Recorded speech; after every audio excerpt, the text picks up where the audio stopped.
Bilasanmi, Cristiano Ronaldo karyerasini yakunlashdan oldin qo'ygan 5 ta ambitsioz maqsadga ega. Birinchi maqsad karyerasida 1000 ta gol urish. U allaqachon futbol tarixidagi eng yaxshi to'pirar, lekin yanada yuqoriroq marraga chiqishni istaydi. Hozirda uning hisobida 940 dan ortiq rasmiy gol bor. Bu rekordga yetish uchun unga yana taxminan 60 ta gol kerak.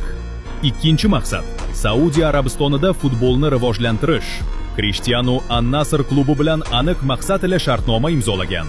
Saudiya futboli rivoji va uni jahon darajasiga olib chiqish.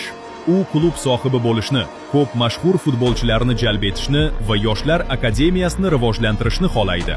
Uchinchi maqsad Real Madrid uchun so'nggi bor o'ynash. Cristiano 2017-yilda klubni tark etganiga qaramay, u hali ham Real Madrid afsonasi bo'lib qolmoqda. To'rtinchi maqsad o'g'li bilan birga o'ynash.